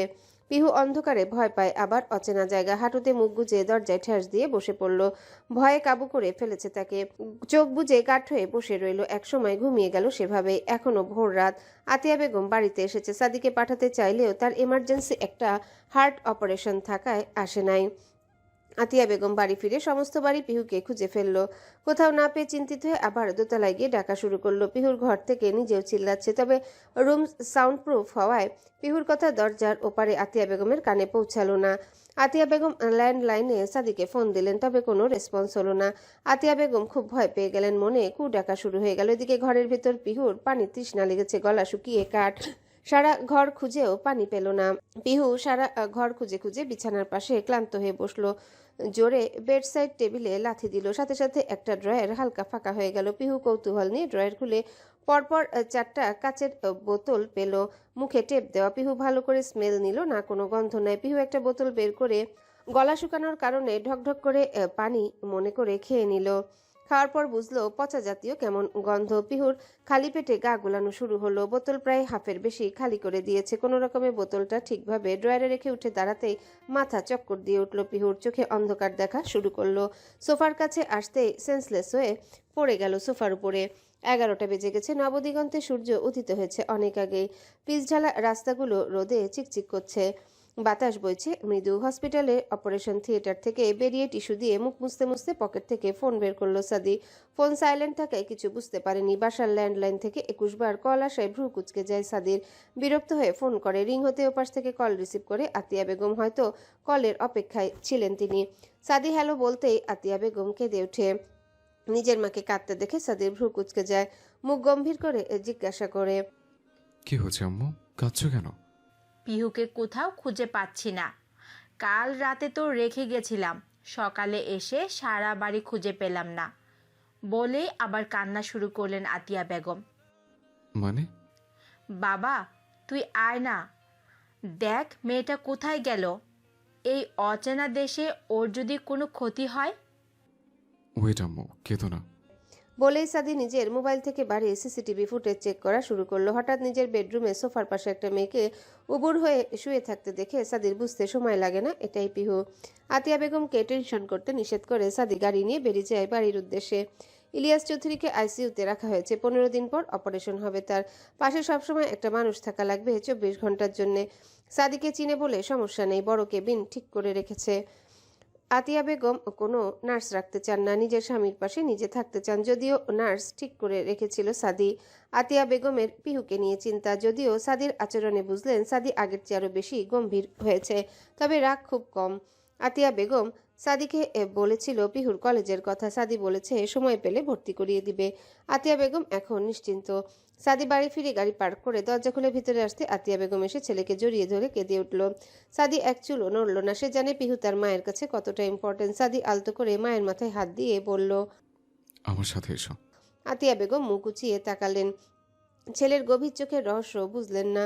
সাদি ধপাধপ পা ফেলে সিঁড়ি বেয়ে উপরে উঠে গেল। গিয়ে নিজের দরজার সামনে আসতে বিরক্তিতে নিজের কপাল কুঁচকে গেল। নিজের পছন্দের শুভ্র রঙের পাসওয়ার্ড কার্ডটা পড়ে আছে। সাদি দরজায় ফিঙ্গার দিতে দরজা আনলক হয়ে যায়। আতিয়া বেগম এতক্ষণে উপরে চলে এসেছে। ছেলের সাথে তিনিও ঘরের ভিতর ঢুকলেন। ঢুকেই অবাক হয়ে গেল আতিয়া বেগম। সাদি স্বাভাবিকভাবে রুমে ঢুকলো। আতিয়া বেগমের দিকে তাকিয়ে বলল, ওই যে তুমি যারা খুঁজছো সে লক করে ফেলছিল দরজা, তাই বের হতে লারে নাই। আতিয়া বেগম স্বস্তির নিঃশ্বাস ছাড়ল। পিহুকে ডাকলেন গায়ে হাত দিয়ে, তবে পিহুর কোনো হেলদোল নেই। আতিয়া বেগম জোর করে টেনে তুলল। পিহু পিটপিট করে চোখ খুলল। সব ঝাপসা দেখছে সে। আতিয়া বেগমকে দেখেও চোখ ছোট করে বোঝার চেষ্টা করলো সে। আতিয়া বেগম পিহুকে দাঁড় করিয়ে ধরে নিয়ে গেলেন। তিনি ভেবেছেন না খাওয়ার কারণে এই অবস্থা। এদিকে পিহুকে রুমে নিয়ে আসতে পিহু বিছানায় টান টান হয়ে শুয়ে পড়ল। আতিয়া বেগম ডাকলেও পিহু সাড়া দিল না। লাস্টে বিরক্ত হয়ে পিহুকে আরেকবার ধাক্কা দিতে পিহুর ঘুমের মধ্যেই বিরক্ত হয়ে বলে ওঠে, ডোন্ট ডিস্টার্ব নাবিল্লা, আমি এখন আকাশে যাব, আমাকে জ্বালিও না। পিহুর কথা শুনে আতিয়া বেগম থতমত খেয়ে গেল। খুব মনোযোগ দিয়ে ভাবলো মেয়ের আবার কি হয়েছে, না বিল্লা আবার কে। আতিয়া বেগমের ভাবনার মাঝে সাদি ডেকে উঠে থাকে। তিনি এক মুহূর্ত দেরি না করে নিচে নেমে আসে। সাদি রুম থেকে বেরিয়ে আতিয়া বেগমের ফোন নিয়ে ফ্রিডম মোবাইল কোম্পানির সিম লাগিয়ে দিল। এটা খুব ভালো চলে। তারপর বললেন, নিচে ড্রাইভার এসছে, আব্বুর কাছে যাও আম্মু, আর আমি আসবো রাতে, এখন একটু রেস্ট নেব। আতিয়া বেগম করুণ দৃষ্টিতে তাকিয়ে বললেন, মেয়েটা এখনো কিছু খায়নি, খাবার রেডি করে রেখে যাই। সাদি গম্ভীর কণ্ঠে নিষেধ করে বলে, আমি অর্ডার করেছি, চলে আসবে, টেনশন নিও না, এখন যাও। আতিয়া বেগম দরজা খুলে বেরিয়ে গেলেন হসপিটালের উদ্দেশ্যে। সাদি দীর্ঘশ্বাস ফেলে নিজের ঘরে গিয়ে দরজা লাগিয়ে দেয়। তারপর ওয়াশরুমে গিয়ে লম্বা শাওয়ার নেয়। ওয়াশরুম থেকে বের হয়ে গলায় ঝুলানো টাওয়েল দিয়ে চুল মুছতে থাকে। পরনে ব্ল্যাক ট্রাউজার আর ব্ল্যাক টি শার্ট। সাদি বিছানার পাশে বসতেই দেখতে পেল বেডসাইড টেবিলে ড্রয়ার খোলা। সাদি ভ্রু নাচায়। কিছু একটা অনুমান করে ড্রয়ার খুলে দেখে তার সন্দেহ ঠিক। অ্যালকোহল পান করেছে মেয়েটা।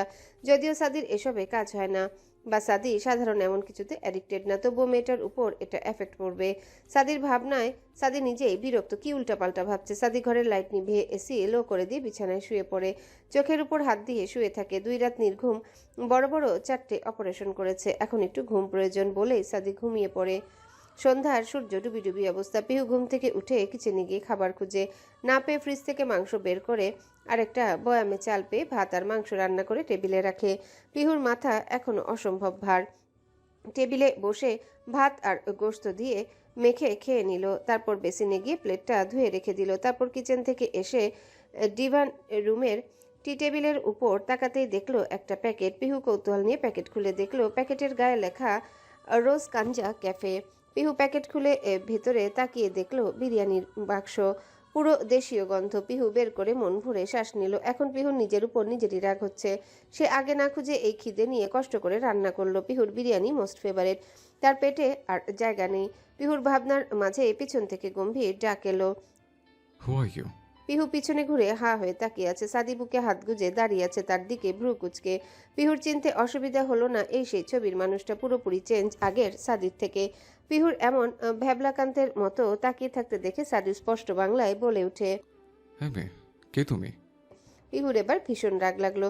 তাকে চিনেও না চেনার ভান করছে। সে জানে বাড়িতে সে বাদে আর কোনো মেয়ে নাই, তাও নাটক করছে। পিহুর আবার সন্দেহ লাগলো, এটা সাদি তো। পিহু সন্দেহ দূর করতে জিজ্ঞাসা করেই ফেললো, আপনি সাদু তো? হোয়াট?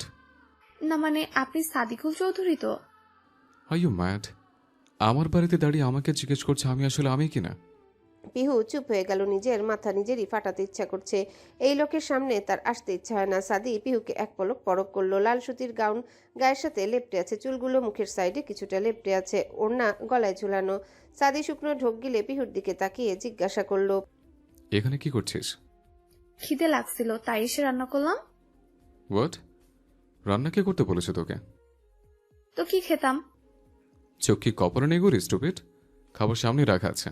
পিহুর চোখ ছলছল করছে, কেমন ভয়ও করছে। সাদির দিকে তাকিয়ে থাকলেও এখন দৃষ্টি মাটিতে। সে সাদির বুক অব্দি। সাদি তার তুলনায় একটু বেশি ফর্সা। পিহু মিনমিনিয়ে বলে, আমি প্রথমে দেখি নাই ভাইয়া। হোয়াট? ভাইয়াকে? আপনি? আমার মায়ের পেটে তুই হয়েছিলি? পিহু কি বলবে খুঁজে পেল না। পাশ ফিরে চলে যেতে চাইলো, তবে অবাধ্য পা থেমে রয়েছে আঠার মতো। পিহু মিনমিনিয়ে বলে, আগেও তো ভাইয়া বলতাম। সাদি বড় একটা নিঃশ্বাস ফেললো। বেশি কথা বলা তার সাথে যায় না। সে সবসময় চুপচাপ। সে কোনো কিছু না বলে সোফায় গিয়ে টিভি অন করে নিউজ দেখতে শুরু করলো। পিহু অবাক হলো, তার কথার কোনো রিপ্লাই না করে চলে গেল। মনে মনে রাগও হলো। পিহু বিরিয়ানির প্যাকেট থেকে সবগুলো বের করলো। 3 প্যাকেট বিরিয়ানি আর একটা সস। এর মাঝে সাদির ফোনে একটা কল আসে। সাদি রিসিভ করে হ্যালো বলতে ওপাশ থেকে কি বলে পিহু শুনতে পায় না। তবে মুহূর্তে সাদির চোখ মুখ শক্ত হয়ে যায়। ফোন কানে রেখেই বলে ওঠে, ওয়েট, জাস্ট 30 মিনিটস। বলেই উঠে দাঁড়ায় সাদি। পিহুকে পাশ কাটিয়ে উপরে চলে যায়। 2 মিনিটের মাথায় সাদা শার্ট গায়ে জড়াতে জড়াতে নিচে নামতে থাকে। পিহু টি টেবিল থেকে খাবারগুলো নিয়ে ডাইনিং টেবিলে রাখছিল। এখন তার ইচ্ছা সস দিয়ে পুরি খাবে। যেহেতু বিরিয়ানির প্যাকেটের সাথে আলাদা ছোট্ট প্যাকেটে কয়েকটা পুরি ছিল, যদিও পুরি না তবে পুরির মতো। সাদি এসে ডাইনিং টেবিলে বসে পাউরুটি জাম মাখিয়ে এক কামড় লাগায়। ঠিক তখনই আবারও ফোন আসে। সাদি কানে নিতেই বলে, ওয়েট কর, বের হচ্ছে। সাদি বেরোতে যাবে, ঠিক সেই সময় পিহুর সসের বাটি নিয়ে উঠতে যার ভুলবশত হাত থেকে পিছলে সাদির সাদা শার্টের উপর পড়ে যায়। বাটি নিচে পড়ে বিকট শব্দে টুকরো টুকরো হয়ে গেল। রাগি রাগি চোখে পিহুর দিকে তাকালো। পিহু আমতা আমতা করে কিছু বলতে যাওয়ার আগেই ঠাস করে পরপর দুটো থাপ্পড় পড়ে পিহুর গালে। পিহু কিছু বুঝে ওঠার আগেই ঠাস করে পড়ে গেল চেয়ারের উপর। কপাল গিয়ে লাগলো টেবিলের উপর। সাদি পিহুকে ধরে দাঁড় করিয়ে গাল চেপে ধরে বলে ওঠে, আর ইউ ম্যাড? কি করলি তুই এটা? জানিস এখন কত বড় মিটিংয়ে জয়েন করতে হতো? তোর এই কালচের জন্য আরো 10 মিনিট ওয়েস্ট হবে। পিহুর মনে হচ্ছে গাল ছিঁড়ে শক্ত হাত ঢুকে ভেতরে চলে যাবে। পিহুর চোখ বেয়ে টপ টপ করে পানি পড়তে থাকে। সাদি সেদিকে দেখে বলে, স্টপ। আর 1 ফোঁটা পানি পড়লে আর একটা থাপ্পড় দিব। বলেই সাদি এক প্রকার ছুঁড়ে ফেলে পিহুকে। তারপর গটগট পায়ে সিঁড়ি বেয়ে উপরে উঠে নিজের ঘরে গিয়ে ঠাস করে দরজা লাগিয়ে দেয়। পিহু সাদির দেওয়া ধাক্কা সামলাতে না পেরে উল্টে পড়ে। আবার কান্নার চোখে সিঁড়ির দিকে তাকায়। থাপ্পড়টা বেশি জোরেই লেগেছে। পিহুর আপাতত সেদিকে মন নেই। পিহুর এখন ভাবনা সসটা টেস্ট করার আগে পড়ে গেল। নিশ্চয় অনেক বেশি মজা ছিল, তাই সে খেতে পারেনি। পিহু বিরিয়ানির এক বক্স খুলে খেতে শুরু করলো। খেতে পারছে না, বাম গালে অসম্ভব লেগেছে তার। সাদি ছাড়া আগেও তাকে কখনো কেউ মারে নাই। পিহু কাঁদছে আর খাচ্ছে। পিহুর মতে কান্না করার সময় পাবো, খাওয়ার পর সারাদিন কাঁদবো, তবুও এখন বিরিয়ানি রেখে যাব না। এদিকে সাদি এ রুমে এসে দেয়ালে জোরে ঘুষি মারলো। গা থেকে সাদা শার্টটা একটানে খুলে ফেললো। বোতামগুলো ছিঁড়ে ছুটে পিহুকে সে মারতে চায়নি। ফ্রেন্ডের রাগ তার উপর ছেড়েছে। একটু আগে সাদির ফ্রেন্ড ফাহাদ কল করেছিল। ফাহাদের অনলাইন ফ্রেন্ড এদেশে এসেছে স্কলারশিপে। এদিকে ফাহাদ নিতে না গিয়ে আরেকজনকে পাঠিয়েছে, ফলে ড্রাইভিং করতে না পেরে অ্যাক্সিডেন্ট করেছে। এতে সাদির রাগ উঠে যায়। যদিও সামান্য বিষয়েও সাদির রেগে যাওয়ার বদভ্যাস আছে, তবে ফাহাদের জন্য তার বেশি রাগ। ছেলেটা পুরো বেয়াদব, সাদির মতো কোনো কাজ ঠিক মতো করে না, শুধু মেয়েবাজি ছাড়া। শুধু নিজের ফ্রেন্ড বলে কিছু বলে না। সাদি ফোঁস করে শ্বাস ছাড়ে, মনে মনে অনুশোচনা হয়। বিছানার পাশ থেকে মলম নিয়ে পিহুকে দেওয়ার উদ্দেশ্যে রুম থেকে বের হতেই পিহু ঠিক সেই সময় গরম কফি নিয়ে নাচতে নাচতে উপরে আসছিল। কিছু বুঝে ওঠার আগে সাদির খালি বুকে পেটের উপর গরম কফি পড়ে। সাদি দাঁতে দাঁত চেপে সহ্য করে নেয়। পিহু চোখ মুখ খিচে দাঁড়িয়ে আছে। মগটাও বিকট শব্দে ভেঙে গেল। সাদি আর চুপ থাকতে পারল না। বুকের পাশ দিয়ে এক সাইড লাল রক্তবর্ণ হয়ে গেছে, অতিরিক্ত ফর্সা হয় স্পষ্ট ফুটে উঠেছে। সাদি ঠাস করে চর বসায় পিহুর গালে। একই গালে আবার চর লাগায় পিহু। এবার ফুপিয়ে কেঁদে ওঠে।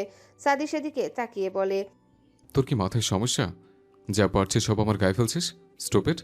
বলেই রুমে ঢুকে ওয়াশরুমে চলে যায়। তারপর ঝর্ণার নিচে দাঁড়িয়ে রাগ কন্ট্রোল করতে থাকে। এদিকে পিহু একইভাবে দাঁড়িয়ে আছে। সে কি ইচ্ছা করে ফেলেছে নাকি, তাই বলে এভাবে মারবে? পিহুর আতিয়া বেগমের কথা খুব মনে পড়তে থাকে। কাঁদতে কাঁদতে রুমের দিকে পা বাড়ায়। ঠিক তখনই পিহুর চোখ দিয়ে পানি পড়ছে অনবরত।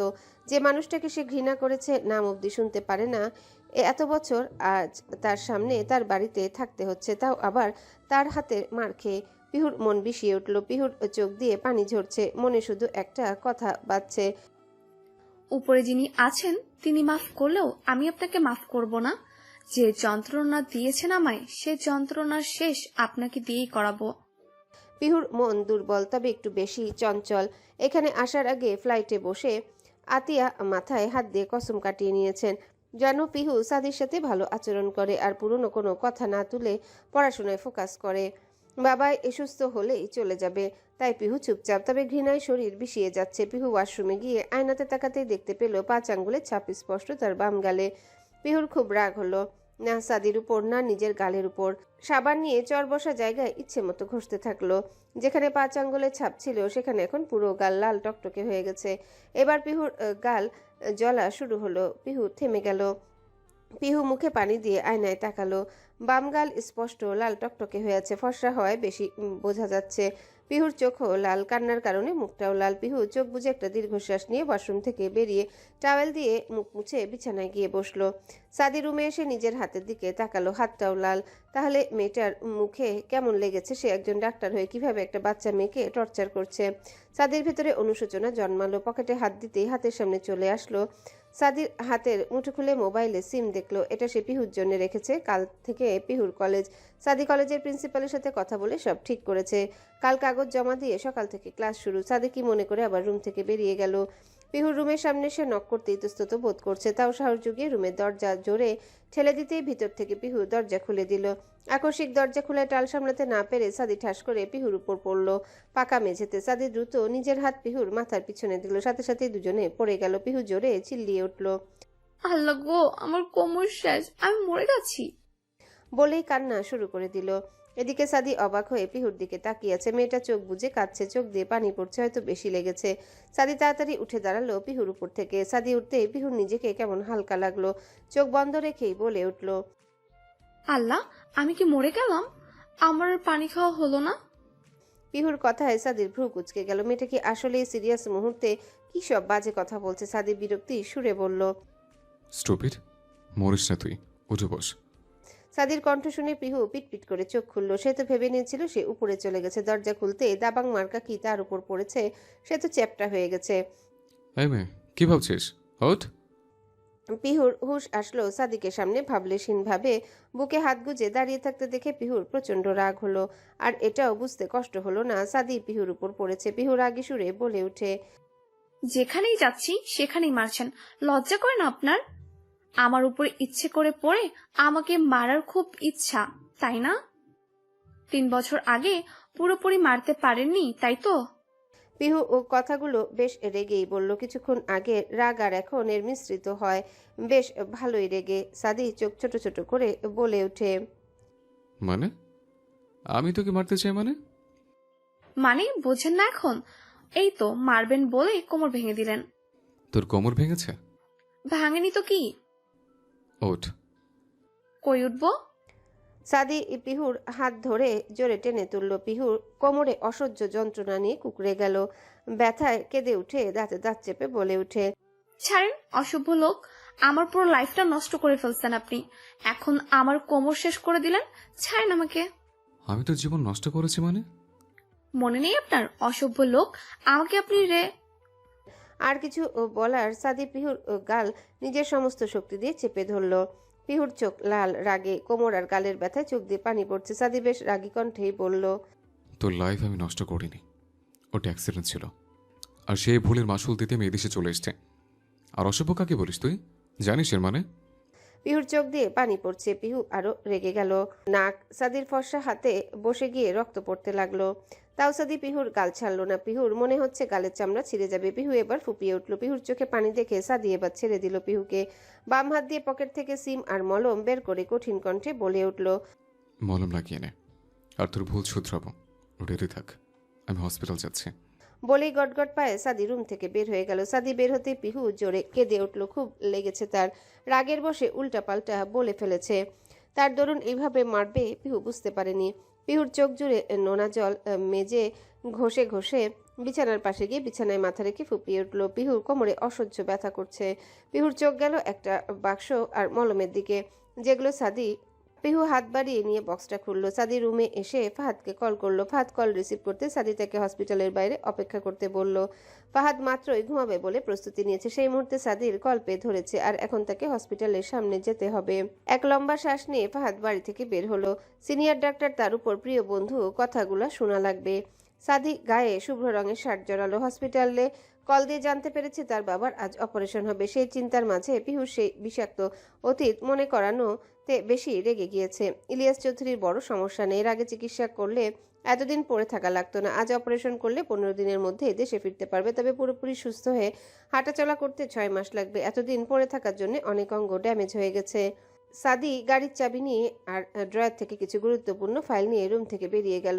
চোখ লাল, মুখ গম্ভীর। একজন ডিলারের সাথে দেখা করবে সে। হসপিটাল থেকে ইলিয়াস চৌধুরীকে দেখে আসার পর সাদি নিজের ব্ল্যাক মার্সিডিজ গ্যারেজ থেকে বের করে স্টিয়ারিং ঘুরিয়ে চলতে থাকে। ফাঁকা রাস্তায় শাঁসা শব্দে এগিয়ে চলছে সাদির কালো রঙের মার্সিডিজ গাড়িটা। সাদি ফাঁকা রাস্তার ল্যাম্পপোস্টের আলোয় গাড়ি চালাতে চালাতে শয়তানি হেসে বিড়বিড় করে বলে ওঠে, কাকে বললে যে জীবন নষ্ট করেছে? এবার প্রত্যেক মিনিটে অনুভব করবি কুইন। তোকে এবার বোঝাবো এই সাদিককে। তোর কপালে কি আছে তুই নিজেও জানিস না। সাদি জোরে হেসে উঠল। ঠিক সেই সময় ফোনটা বেজে উঠল। সাদি ফোনের দিকে তাকিয়ে দেখল স্ক্রিনে স্পষ্ট লেখা ডিলার অ্যালেক্স। সাদি বিড়বিড় করে বলল।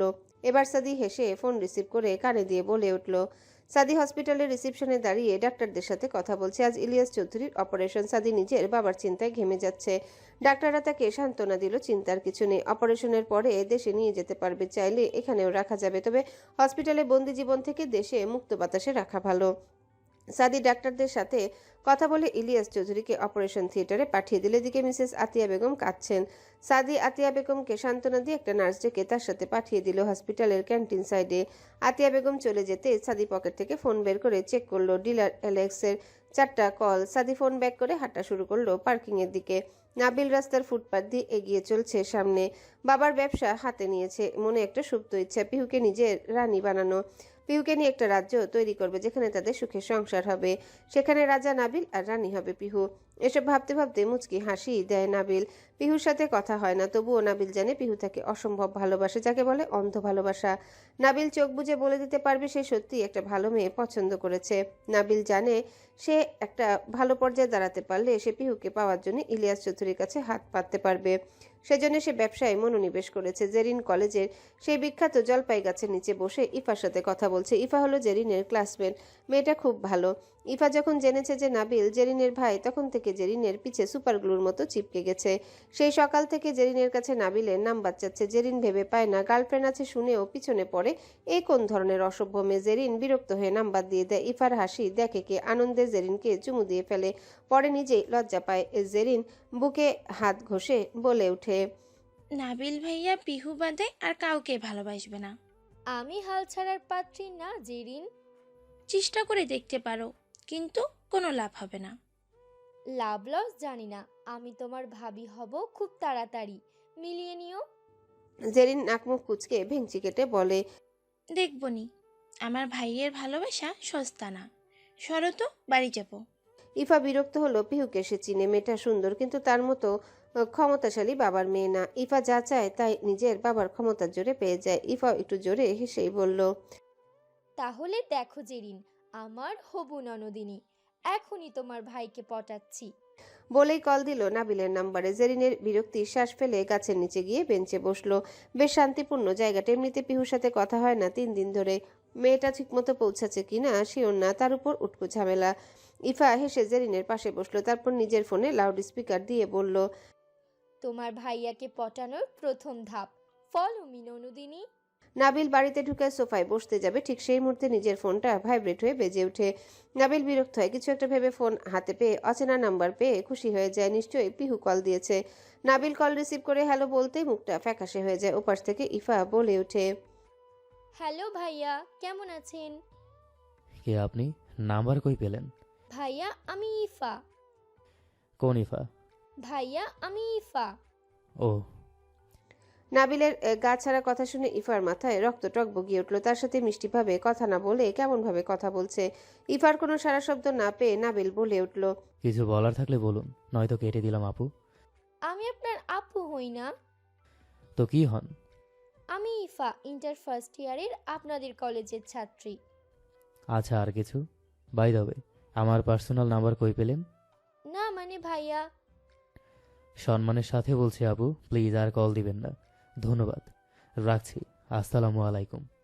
নাবিল কল কেটে দিল। সাথে সাথে ইফা গাছের নিচে বসে জোরে চিল্লিয়ে উঠল। ফোনের কলেও কেউ এভাবে রিজেক্ট করে ভাবা যায়? সে তো এখনো প্রেমপত্র দিলই না, তার আগেই রিজেক্ট। এদিকে জেরিন হাসতে হাসতে দম আটকে যাচ্ছে।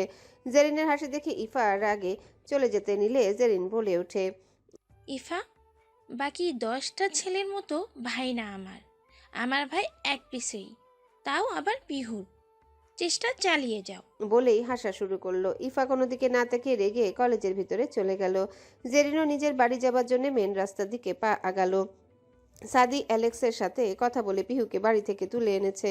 উদ্দেশ্য পিহুকে নিজের সাথে নিয়ে যাবে। এদেশে এসে পিহুকে কোথাও নেওয়া হলো না, তাই পিহুকে নিয়ে সব ঘুরবে বলে পিহুকে তুলে এনেছে। তবে পিহু কোনো মতে আসতে চায়নি। মানুষটাকে তার খুব ভয় করে। সাদি পিহুকে এক প্রকার টেনে নিয়ে এসেছে। বেশ কিছুক্ষণ পর ফাঁকা হাইওয়ের পাশে একটা গোডাউনের সামনে গাড়ি থামলো। সাদি গাড়ি থেকে নেমে পিহুকে নামালো। পিহুর ভয় করছে, এমন ফাঁকা জায়গায় কাকে ঘোরাতে নিয়ে আসে। পিহু কিছু বলার আগে সাদি পিহুর হাত ধরে গোডাউনের ভিতর প্রবেশ করে। প্রবেশ করতে পিহুর চোখ যে একটা লম্বা লোক, লম্বা কোট পরা। সে মোবাইলে দেখেছে কিডন্যাপাররা এমন হয়। পিহু ভ্রুকুচকে সাদির উদ্দেশ্যে বলল, এখানে কি করতে এসেছি আমরা? সাদি নির্লিপ্তভাবে জবাব দেয়, তোর মুখ বন্ধ করতে। মানে? এটা নিয়ে ডিল হবে, নিয়ে যান। আচ্ছা, ওই লোককে? সাদি পিহুর ইশারা বুঝে লোকটির দিকে তাকাতেই সাথে সাথে লোকটি এগিয়ে আসলো। সাদির হাতে হাত রেখে কুশল বিনিময় করলো। পিহু লোকটার অর্ধেক। পিহু সাদির শার্ট খামচে ধরলো। সাদি সেদিকে তাকিয়ে লোকটার সাথে কথা বলা শুরু করলো। একসময় লোকটি পিহুর দিকে তাকিয়ে সাদির উদ্দেশ্যে বলল, হইছি। সাদি পিহুর দিকে তাকিয়ে বাংলায় বলে উঠল, এটা নিয়ে ডিল হবে, নিয়ে যান। সাদির কথা শুনে পিহুর পিলে চমকে গেল। সাদির শার্ট ছেড়ে দিয়ে দূরে সরতে চাইলে সাদি হাতের বাঁধন শক্ত হয়। পিহু কাপা কাপা কণ্ঠে বলে উঠে, আপনি কি করতে চাচ্ছেন? তোকে একটু ভালোবাসে দেখাতে। দেখ এবার প্রতি মিনিট কেমন লাগে। পিহু শুকনো ঢোক গিলে কাপা কাপা কণ্ঠে বলে ওঠে, আপনি এমন করতে পারেন না। আমাকে ছাড়েন, আপনার পায়ে ধরি, ছেড়ে দেন আমাকে। Shot up idiot. প্লিজ আমাকে ছেড়ে দেন। Sorry my father's princess. আমি কোনোদিনও আপনার সামনে আসবো না। ছেড়ে দেন, দয়া করুন। এমনিতে আসবি না আজকের পর। ছেড়ে দেন। ওকে, ডান। সাদি পিহুর হাত ছেড়ে দিল। সামনে থাকা অ্যালেক্স নামের লোকটার হাত থেকে একটা ব্যাগ নিল। ব্যাগের ভিতরে টাকা। কত টাকা পিহু জানে না। পিহু কাঁদতে কাঁদতে বলল, এটা কিসের টাকা? সাদি অ্যালেক্সের হাতে একটা কাগজ দিয়ে বলল, নিয়ে যাও। সাথে সাথে পিহু চিৎকার দিয়ে উঠে জ্ঞান হারিয়ে সাদির বুকে ঢলে পড়ল। হ্যালো বন্ধুরা, পরবর্তী পার্ট খুব তাড়াতাড়ি আসবে, তো সবাই অপেক্ষায় থাকো। আর চ্যানেলটি যারা এখনো সাবস্ক্রাইব করোনি তারা পরবর্তী পার্ট দেখার জন্য চ্যানেলটি সাবস্ক্রাইব করে রেখো। ধন্যবাদ সবাইকে, আমাদের সাথেই থেকো।